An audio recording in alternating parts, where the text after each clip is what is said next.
அன்பர்களே, ஆண்டவராகிய இயேசு கிறிஸ்துவின் நாமத்தில் உங்களுக்கு மனம் நிறைந்த வாழ்த்துக்களை தெரிவித்துக் கொண்டு சத்திய வசனம் திருமறை பாட நிகழ்ச்சிக்கு உங்களை அன்போடு அழைக்கிறோம். சத்திய வசனம், இது தேவனின் வசனம். நாம் சோர்ந்து போகையில் கரம் கொடுக்கும் நம் தேவனின் வசனம், நம் தேவனின் வசனம். ஆண்டவராகிய இயேசு கிறிஸ்துவினுடைய புண்ணிய நாமத்தினாலே சத்தியவசன நிகழ்ச்சியை காண்கிற கேட்கிற உங்கள் ஒவ்வொருவரையும் ஆண்டவர் ஆசீர்வதிப்பாராக. இந்த நிகழ்ச்சிக்காக நீங்கள் பிரார்த்தனை செய்யுங்கள். இந்த நிகழ்ச்சியை அநேகரிடத்திலே அறிமுகப்படுத்தும்படி உங்களை அன்போடு தாழ்மையோடு கேட்கிறோம். சத்தியவசன நிகழ்ச்சியானது வேத வசனத்துக்கு நேராக மக்களை திருப்புகிற நிகழ்ச்சியாகும். வேத வசனத்தை மேன்மைப்படுத்த உயர்த்தி காண்பிக்கிற ஒரு நிகழ்ச்சியாகும். ஒரு குறிப்பிட்ட ஊழியனிடத்திலே இது வழிநடத்துகிற நிகழ்ச்சி அல்ல, ஆண்டவரையும் ஆண்டவருடைய வசனத்தையும் கனம் பண்ணுகிற ஒரு நிகழ்ச்சியாகும். நீண்ட காலமாக நடைபெற்று வருகிற இந்த ஊழியத்தின் மூலமாக பல்லாயிரக்கணக்கான மக்கள் ஆண்டவரை அறிந்து கொள்கிறார்கள்.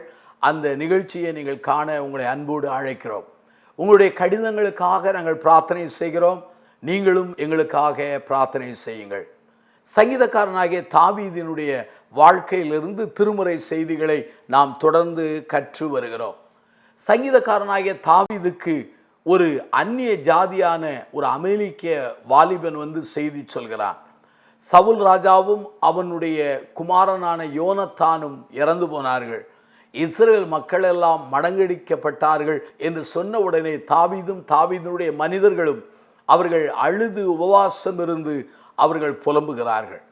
இவ்வாறு அழுது புலம்பி உபவாசம் இருக்கும் பொழுது அந்த அமெரிக்க பிள்ளையாண்டானை இந்த தாவீது ராஜா தன்னோடு இருக்கிற மனிதரை சொல்லி அவன் மேல் விழுந்து அவனை கொன்று போடும்படி சொல்கிறார். இவ்வாறு இந்த நிகழ்ச்சி முடிந்த உடனே 2 சாமுவேல் 1ஆம் அதிகாரத்தை நீங்கள் வாசிப்பீர்களானால் 17 27 வசனம், அதாவது 2 சாமுவேல் 1ஆம் அதிகாரம் 17 27 வசனங்களை வாசித்தால் சங்கீதக்காரனாகிய தாவீது ஒரு புலம்பல் பாடலை பாடுகிறார். நம்முடைய வேதாமத்திலே ஏராளமான பாடல்கள் இருக்கிறது. பழைய ஏற்பாட்டிலே அன்னாளின் பாடல் மிக முக்கியமானது. புதிய ஏற்பாட்டிலே மரியாளின் பாடல் மிக முக்கியமானது. நம்முடைய ஆண்டவராகிய இயேசு கிறிஸ்துவானவரும் கூட அவர் கெத்செமனேயிலே தோத்திர பாட்டை பாடினார் என்று ஒரு வேத வசனம் சொல்கிறது. ஆகவே பவுலும் உடன் ஊழியக்காரனும் சிறையிலே அடைக்கப்பட்ட போது துதித்து பாடினார்கள் என்று வேத வசனம் சொல்கிறது. பாடல்களையும் நம்முடைய ஆராதனையும் பிரிக்கவே முடியாது. பாடல்கள் அர்த்த நிறைந்ததாக இருக்க வேண்டும். பாடல்கள் ஆண்டவரை கனம் புரிந்ததாக இருக்க வேண்டும். பாடல்கள் திருமறையின் வெளிச்சத்தை அது பிரதிபலிக்கிற அந்த பாடல்களாக காணப்பட வேண்டும். ஆனால் 2 சாமுவேல் 1ஆம் அதிகாரத்திலே 17 27 வரை வாசித்தால் இந்த பாடல் ஒரு மகிழ்ச்சியின் பாடல் அல்ல, ஒரு துதியின் பாடல் அல்ல, ஒரு ஜெயத்தின் பாடல் அல்ல, ஒரு புலம்பலின் பாடலாக காணப்படுகிறது. இந்த புலம்பலின் பாடலாய் காணப்படுவதனாலே அந்த பாடலை குறித்து நாம் கற்றுக்கொள்ளப் போகிறோம்.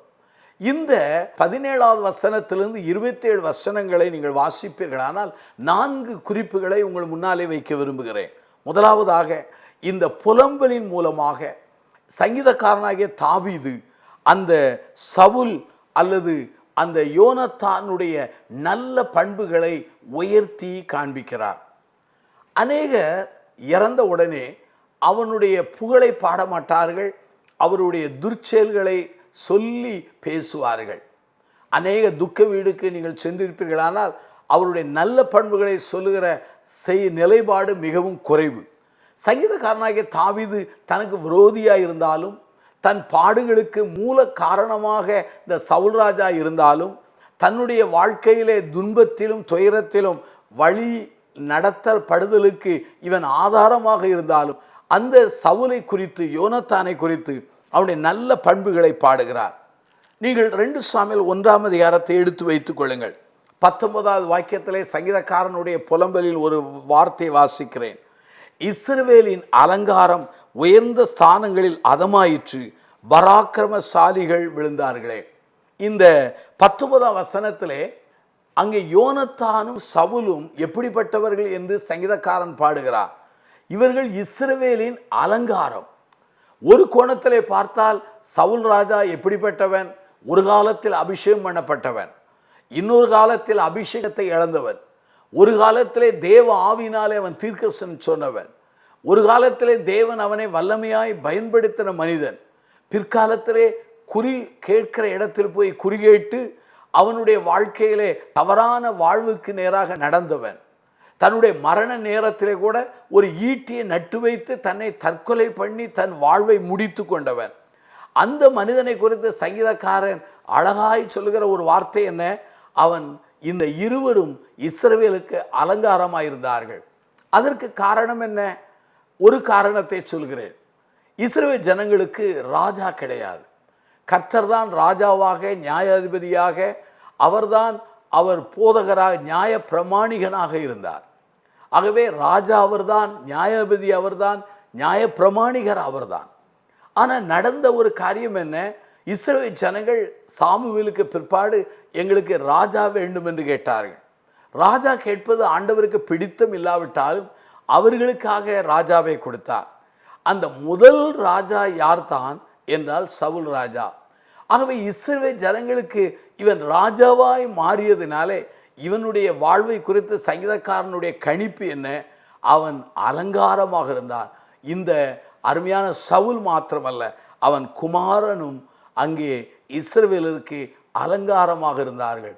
அலங்காரம், ஒரு பொருளை நாம் அலங்காரப்படுத்தினால் அது இன்னும் அழகு பெறும். அதே போல இந்த இருவருடைய வாழ்வு மூலமாக இஸ்ரவேலுக்கு அலங்காரமாக காணப்பட்டது என்று அவர்களை குறித்து பாடுகிறார் சங்கீதக்காரன். அதே 2 சாமுவேல் 1:19 பாருங்கள். அவர்கள் பராக்கிரமசாலிகள் என்று பாடுகிறார். அவர்கள் பலவீனர்கள் அல்ல, பராக்கிரமசாலிகள் என்று பாடுகிறார் இந்த சங்கீதக்காரன். மூன்றாவதாக அங்கு 23ஆம் வாக்கியத்தை பாருங்கள். உயிரோடு இருக்கையில் சவுலும் யோனத்தானும் பிரியமும் இன்பமாயிருந்தார்கள். சவுல் யார்? தகப்பன். யோனத்தான் யார்? மகன். ஆகவே சவுலுக்கு யோனத்தானுக்குள்ள உறவு என்ன? தகப்பன் மகன் என்கிற உறவு. இந்த உறவு எப்படி இருந்தது? பிரியமாய் இருந்தது, இன்பமாய் இருந்தது என்று சொல்லி அந்த உறவை சொல்கிறார். அது மாத்திரமல்லாமல் அவர்கள் உயிரோடு இருக்கும்போது எப்படி இணைந்திருந்தார்களோ அதே போல மரணத்திலும் பிரியவில்லை என்று சொல்கிறார்கள். பாருங்கள், மரணத்திலும் அவர்கள் பிரிந்து போனதில்லை என்று சொல்கிறார்கள். அப்படியானால் சங்கீதக்காரனாகிய தாவீது அவர்களை அலங்காரம் என்று சொன்னான், பராக்கிரமசாலிகள் என்று சொன்னான், அவருடைய உறவுகள் பிரியம் இன்பம் என்று சொன்னான். அவர்கள் உறவானது உண்மையாகவே மரணத்தில் பிரிந்து போகவில்லை என்று சொன்னான். இந்த சங்கீதக்காரனாகிய தாவீதுக்கு நன்றாக தெரியும், சவுல் ராஜா தனக்கு உறவை எழும்பியதை அந்த சவுலுடைய மகனுக்கு சொன்னபோது யோனத்தான் தன் தகப்பனை கண்டிக்கிறார். நீ செய்வது அநியாயம் என்று சுட்டி காண்பிக்கிறார். ஆனால் சவுல் தன்னுடைய பொறாமையிலும் பிடிவாதத்திலும் உறுதியாய் நின்ற போதிலும் கூட தன்னுடைய சிநேகிதனுக்காக தன்னுடைய தகப்பனை விட்டு விலகவே இல்லை. மரண பரியந்தம் தன் தகப்பனோடு அவன் இருந்ததை நாம் இந்த இடத்துல காண முடிகிறது. அது மாத்திரமல்லாமல் இன்னொரு வாக்கியத்தில் இந்த புலம்பலில் பாடுகிறார். 2 சாமுவேல் 1ஆம் அதிகாரத்தை பார்க்கும் பொழுது, கழுகுகளை பார்க்கிலும் வேகமும் சிங்கங்களை பார்க்கிலும் பலமுள்ளவராக இருந்தார்கள். வேகத்திலும் பலத்திலும் அவர்கள் எப்படிப்பட்டார்கள் என்று சொல்லி சங்கீதக்காரன் தெளிவாக சொல்கிறார். அது மாத்திரமல்ல 27ஆவது வாக்கியத்தை அழகாய் சொல்கிறார். பராக்கிரமசாலிகள் விழுந்து போனார்கள், யுத்த ஆயுதங்கள் எல்லாம் அழிந்து போயிற்று. இதை லிட்ரலாக எடுத்தால் இஸ்ரவேல் நாட்டில் உள்ள ஆயுதங்கள் விழுந்து போயிற்று என்று சொல்லலாம். ஆனால் இன்னொரு கோணத்தில் நான் புரிந்து கொண்ட செய்தி என்ன? இஸ்ரவேல் நாட்டிற்கு இந்த சவுலும் அந்த யோனத்தானும் ஆயுதங்களை போல இருந்தார்கள் என்கிற அடிப்படையிலே சங்கீதக்காரன் பாடியிருக்கலாம். ஆகவே தான் முதலாவது இந்த புலம்பலிலே சங்கீதக்காரன் சவுலுடைய யோனத்தானுடைய நல்ல பண்புகளை உயர்த்தி காண்பித்து புலம்பல் பாடுகிறார். அருமையான என் சகோதர சகோதரிகளே, நம்முடைய விரோதிகளை குறித்து நல்ல காரியங்களை சொல்கிற மனப்பான்மை நமக்கு உண்டா? நம்முடைய விரோதிகளை குறித்து நமக்கு கசந்து போகிற அனுபவங்கள் இருக்கும்போது அது அப்படியே வாயில் வந்து விடுகிறது. வேதம் சொல்கிறது அல்லவா, இருதயத்தின் அந்த நினைவுகள் வாயின் வார்த்தையிலே வெளிப்படும் என்று. அதனால் சங்கீதக்காரன் தன்னுடைய சவுல் ராஜாவை குறித்தும் அந்த யோனத்தானை குறித்தும் அவருடைய உள்ளத்தில் வைத்த அந்த நல்ல எண்ணங்கள் அந்த வார்த்தைகளிலே அது வெளிப்படுகிறது. இன்றைக்கும் அது திருமுறையிலே அது காணப்படுகிறதை அறிந்து நாம் ஆண்டவரை மகிமைப்படுத்த அழைக்கப்பட்டிருக்கிறோம்.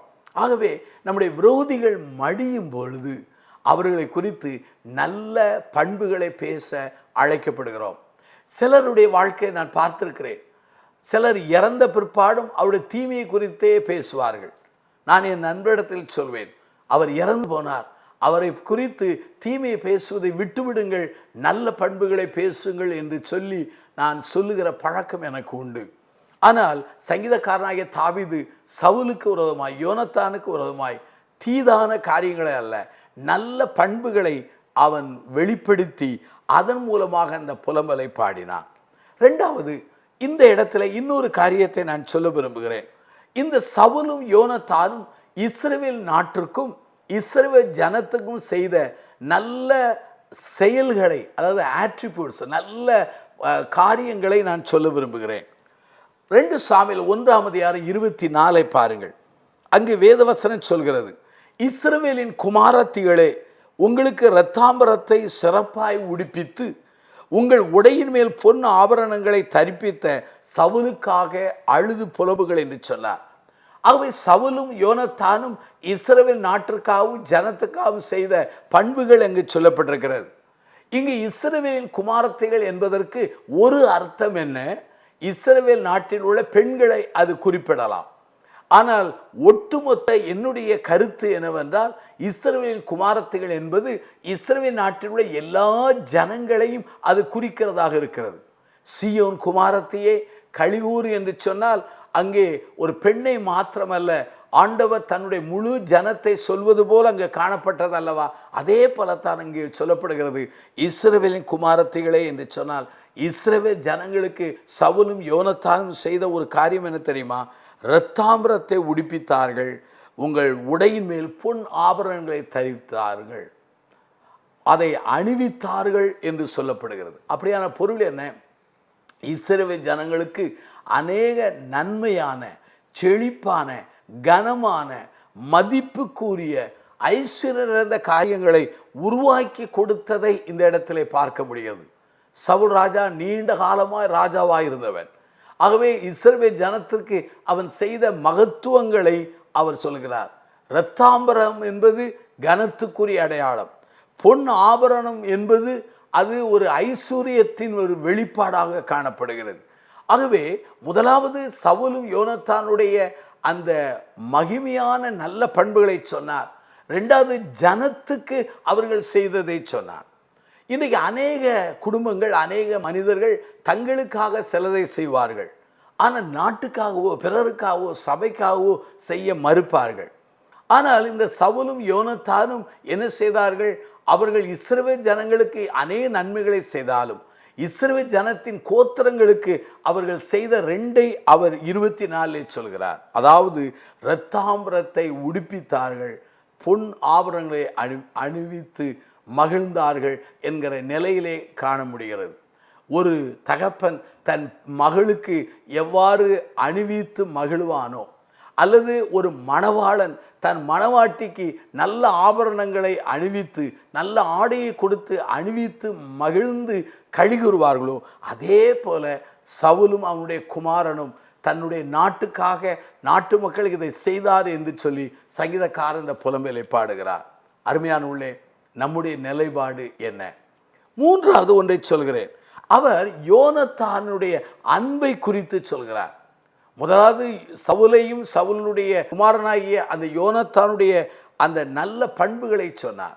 இரண்டாவது, சவுலும் யோனத்தானும் இஸ்ரவேல் நாட்டுக்கு செய்த நன்மைகளை சொன்னார். மூன்றாவது, இந்த தாவீது ராஜா யோனத்தானுடைய அன்பை குறித்து சொல்கிறார். 26வது வாக்கியத்தை நான் வாசிக்கிறேன். என் சகோதரனாகிய யோனத்தானே.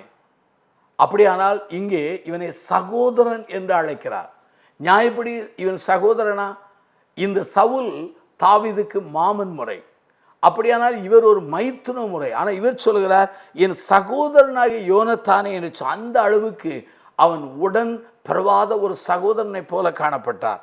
உனக்காக நான் வியாகுலப்படுகிறேன், நீ எனக்கு வெகு இன்பமாயிருந்தாய், உன் சிநேகம் ஆச்சரியமாக இருக்கிறது, ஸ்திரீகளின் சிநேகத்தை காட்டிலும் உன்னுடைய சிநேகம் அதிகமாக இருக்கிறது.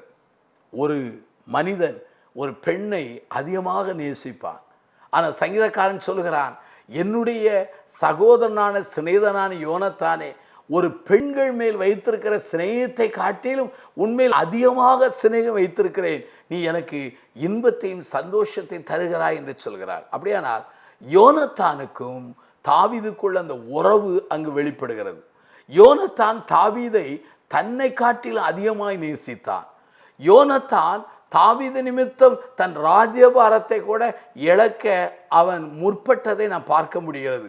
யோனத்தான் தாவீதோடு உடன்படிக்கை பண்ணும்போது, நீ ராஜாவாய் மாறுவாய், அப்போது நான் 2ஆம் ஸ்தானத்தில் இருப்பேன் என்பதை சொல்லி வெளிப்படுத்தினை பார்க்கிறோம். ஆகவே தாவீதும் யோனத்தானுடைய அன்பு சிநேகிதனுடைய அன்புக்கு நல்ல அடையாளமாக இருக்கிறது. சிலரை பார்த்து நாம் இவ்வாறு கூறுவது உண்டு, இவர்கள் இருவரும் தாவீது யோனத்தானை போல சிநேகிதர்கள் என்று சொல்லுவோம் அல்லவா. அந்த அளவுக்கு தாவீது யோனத்தானுடைய அன்பை சொல்கிறார். உன்னுடைய அன்பு சிநேகிதரிடத்தில் உள்ள சிநேகிதிகள் அல்ல, பெண்களிடத்தில் உள்ள அந்த இன்பத்தை காட்டிலும் அந்த உறவை காட்டிலும் மேன்மை உள்ளது என்று சொல்லி அவர் கனமாய் சொல்கிறார். 4வது இன்னொன்றை நான் சொல்கிறேன். இந்த புலம்பலிலே முதலாவது யோனத்தானும் சவுலும் அவருடைய நற்பண்புகளை பாடினார். யோனத்தானும் சவுலும் தேசத்துக்கு செய்த நல்ல காரியங்களை பாடினார். யோனத்தானுடைய அன்பை குறித்து பாடினார். 4வதாக ஒரு காரியத்தை நாம் பார்க்க முடிகிறது. என்ன என்று சொன்னால், அவனுடைய வாழ்க்கையிலே அந்த யோனத்தானுக்கும் சவுலுக்கும் இடையில் உள்ள அந்த உறவை குறித்து அவர் பாடுகிறார். என்ன பாடுகிறார் பாருங்கள்.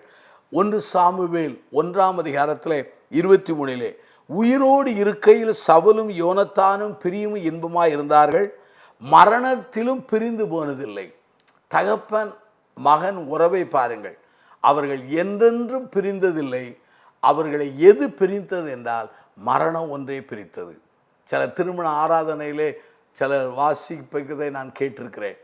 மரணத்தை தவிர வேறு ஒன்றும் இவர்களை பிரிக்கக்கூடாது என்று பலர் பிரார்த்தனை செய்கிறதை நான் அறிந்திருக்கிறேன். இங்கே பாருங்கள், மரணம்தான் இந்த தகப்பனையும் மகனையும் பிரித்ததை தவிர வேறு ஒன்றிலும் அவர்களை பிரிந்து போகல. அந்த மரண பரியந்தம் ஒருவரை விட்டு ஒருவர் அவர்கள் பிரியாமல் இருந்த, மரணத்திலும் கூட அவர்கள் பிரிந்து போனதில்லை. அந்த அளவுக்கு அவருடைய வாழ்க்கை இருந்தது. அருமையானவர்களே, இன்றைக்கி நம்முடைய தகப்பன் மகனுடைய உறவு எப்படி இருக்கிறது? பெற்றோர்கள் பிள்ளைகளுடைய உறவு எந்த ஸ்தானத்தில் இருக்கிறது? நம்முடைய ஆண்டவராகிய இயேசுவானவர் சிலுவையிலே தொங்கும்போது தூரத்தில் இருக்கிற தாயை பார்த்து சொன்னார், இதோ உன்னுடைய மகன் என்று சொன்னார். சீஷனை பார்த்து சொன்னார், அதோ உன் தாய் என்று சொன்னார். உடனே அந்த சீஷன் ஆண்டவரின் தாயாரை தன் வீட்டுக்கு அழைத்து சென்றதை நாம் வேதத்திலே வாசிக்க முடிகிறது இல்லையா? ஆகவே தன்னுடைய சிலுவையிலே தொங்கும்போது கூட தன் தாய்க்கு செய்ய வேண்டிய கடமைகளை செய்வதிலே அவர் பிறழாமல் செய்தார். இங்கே பாருங்கள், தகப்பனும் மகனும் தன்னுடைய வாழ்க்கையில் அவர்கள் பிரிந்து போனதில்லை, மரணத்தில் கூட அவர்கள் பிரியவில்லை. இன்றைக்கி நம்முடைய பெற்றோர்கள் பிள்ளைகளுடைய உறவு எப்படி இருக்கிறது? சில குடும்பங்களிலே பெற்றோர்களை எத்தனையோ ஆண்டுகள் பார்க்காத பிள்ளைகள் இருக்கிறார்கள். சில பெற்றோர்கள் தங்கள் கற்பத்தில் பிறந்த பிள்ளைகளை பார்க்காமல் எத்தனையோ ஆண்டுகள் தன்னுடைய மனதை கடினப்படுத்தி கொண்டு வாழுகிற எத்தனையோ பெற்றோர்களை நான் பார்த்திருக்கிறேன். ஆனால் இங்கு வசனம் சொல்கிறது, இவர்கள் பிரிந்ததும் இல்லை, அவர்கள் மரணத்தில் கூட அவர்கள் பிரிந்து போனதில்லை. எவ்வளவு நல்ல காரியம்! அவை சங்கீதக்காரனுடைய இந்த புலம்பல் பாடல் சாதாரண பாடல் அல்ல, ஆழமான பாடல், அர்த்தம் நிறைந்த பாடல், அநேக அறைகூவல்களை உள்ளடக்கிய பாடலாக காணப்படுகிறது. அவை 4 குறிப்புகளை சொன்னேன். முதல் குறிப்பு என்ன? சங்கீதக்காரனாகிய தாவீது சவுல் யோனத்தானுடைய நற்பண்புகளை பாடினானே தவிர அவருடைய குறைவுகளை பாடவில்லை. 2வது குறிப்பு, சங்கீதக்காரனாகிய தாவீது இந்த சவுல் யோனத்தானை குறித்து அவர்கள் தேசத்துக்கு செய்த மகத்துவத்தை பாடினான். 3வது குறிப்பு, சங்கீதக்காரனாகிய தாவீது யோனத்தானுக்கும் தனக்குள்ள உறவை குறித்து அவன் பாடினான். 4வது, சங்கீதக்காரனாகிய தாவீது இந்த தகப்பனாகிய சவுலுக்கும் யோனத்தானுக்குள்ள அந்த உறவின் பிடிப்பை பாடினான். இன்றைக்கு நம்முடைய பாடல் எப்படி இருக்கிறது? நாம் நம்மை ஆராய அழைக்கப்படுகிறோம். தலையை தாழ்த்தி நாம் ஜெபம் செய்வோம். ஜீவனுள்ள பிதாவே, இந்த நல்ல நாளுக்காக நாங்கள் நன்றி சொல்கிறோம். கர்த்தாவே, எங்களுடைய விரோதிகள் ஆண்டவரை எழும்பும்போது நாங்கள் மகிழ்கிறோம். ஆனால் சங்கீதக்காரனாகிய தாவீதோ தன் விரோதி மடியும் போது அவர்களுக்காக கருத்தோடு ஒரு புலம்பல் பாடி தன்னுடைய ஆழத்தையும் தன்னுடைய அன்பையும் தன்னுடைய தெளிவையும் அவர்கள் மேல் வைத்திருக்கிற உயர்ந்த பண்புகளையும் அவர்கள் தேசத்துக்கும் தனக்கும் செய்த மகத்துவமான காரியங்களையும் அவன் பாடி மகிமைப்படுத்தியதை நாங்கள் அறிந்து உம்மை தோத்திருக்கிறோம். எங்கள் வாழ்க்கையிலும் எங்கள் விரோதிகளுடைய தீமைகளை அல்ல, அவருடைய நற்பண்புகளை நாங்கள் சொல்ல எங்களுக்கு உதவி செய்யும். ஆண்டவர், இந்த செய்தியை கேட்டு உணர்த்தப்பட்ட மக்களோடு நீ தொடர்ந்து பேசும். பெற்றோர்கள் பிள்ளைகள் உறவானது மரணபரிந்த பிரியாத அளவிற்கு அது பாதுகாக்க எங்களுக்கு உதவி செய்தருளும். எங்களுக்கு நீ கொடுத்த சிநேகிதர்கள் ஆண்டவரே தாவீது யோனத்தானை போல காணப்பட எங்களுக்கு பாக்கியம் கொடும். அப்படிப்பட்ட சூழ்நிலையை தார். இந்த செய்தியை கேட்டு தங்களை தாழ்த்தி பிரார்த்திக்கிற மக்களோடு உடைய கரம் இருக்கட்டும். ஆசீர்வதியும். இயேசுவின் நாமத்தில் ஜெபிக்கிறோம் ஜீவனுள்ள பிதாவே, ஆமென். இந்த புத்தகம் பற்றிய விபரங்களுக்கு சத்திய வசனம் அலுவலகத்தை தொடர்பு கொள்ளவும்.